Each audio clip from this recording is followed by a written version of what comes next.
I understand that there are quite a few extremely experienced exodontists on this thread, and there are also a number of folks who are just getting started. What I'd like to do is take us all back to basics, and we'll start off by looking at basic anatomy. What we have here is a maxillary tooth, a rather crude depiction of one. We've got the crown and the root, the periodontal ligament fibers and periodontal ligament space, cancellous bone, and cortical plate. So let's look at what we're attempting to accomplish when we perform a normal forceps or elevator extraction. Once again, we have the tooth and the root, periodontal ligament fibers, periodontal ligament space. When we put pressure to the buccal, lingual, mesial, and distal, we're actually moving the tooth and the root, attempting to get expansion of the buccal plate. When the buccal plate expands on the movement outward, and then you move the tooth back, you end up creating a larger space, periodontal ligament space, and the periodontal ligament fibers are not long enough or elastic enough to stretch. They end up being severed. As we continue to move the tooth back and forth, we're continuing to move the buccal plate out further and further, severing more and more of the periodontal ligament fibers, and ultimately you're able to deliver the tooth out of the socket.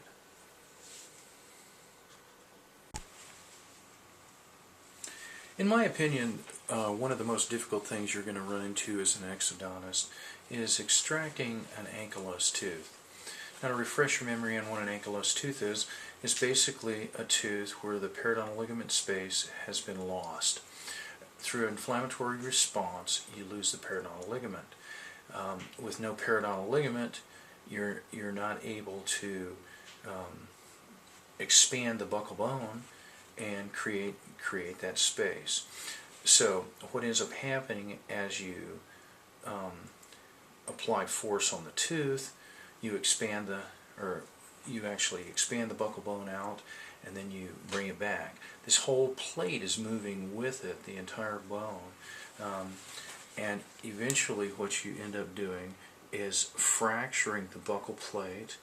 If you are able to apply enough force, you will actually fracture the buccal plate, and it will come out with the tooth.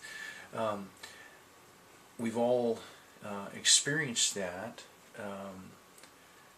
when applying too much force too rapidly, and when you do it, you're going to feel somewhat silly.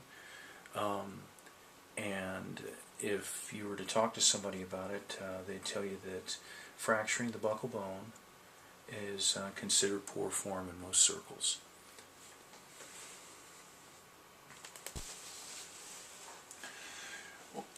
Well, the most obvious question you should be asking right now is, well, how do you extract an ankylosed tooth? What I say is you create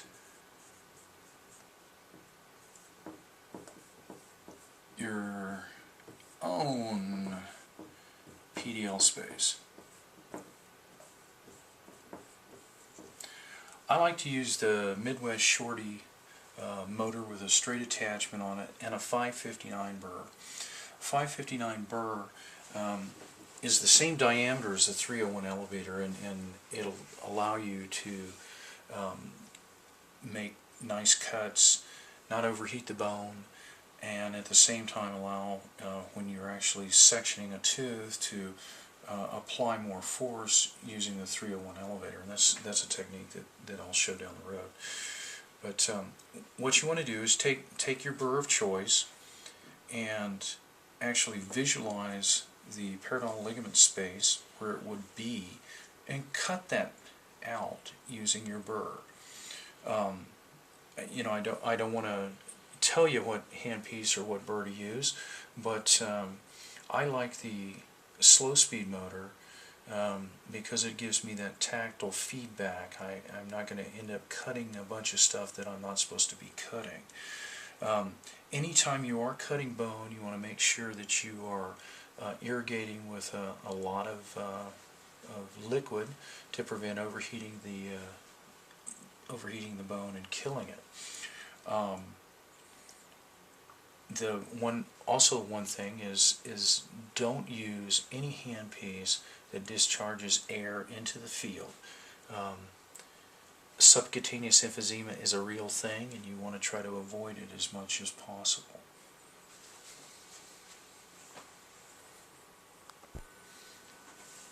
The next thing I'd like to talk about is extracting a maxillary molar in the presence of a annuitized sinus.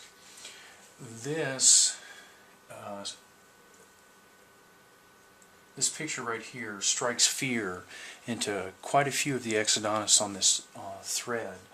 For some of us, we're not overly concerned about it. We recognize the fact that you could have a sinus exposure, and if that occurs, we deal with it and move on. The one thing I would like to explain is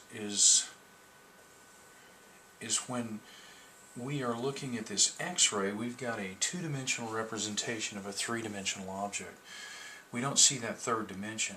If this is the sinus, a lot of times you'll see the sinus midline to the palatal root. There's absolutely no way that you will ever have a sinus exposure if this is the situation, unless you just grab onto that tooth and yank half the maxilla out with it. So once again, that would be applying too much force.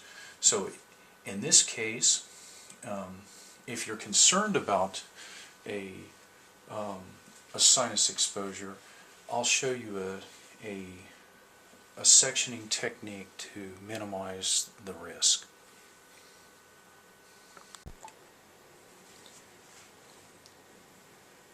What we're looking at now is in the event you feel that there's a high potential for a sinus exposure, you can perform what a lot of people will call the Y technique.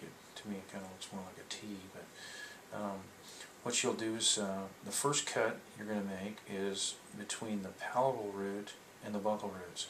What I like to do is I like to take my burr and go straight up and section this way. You want to go fairly deep. There's going to be some people that like to cut the crown off the tooth. I like to leave it if possible, just as an extra handle.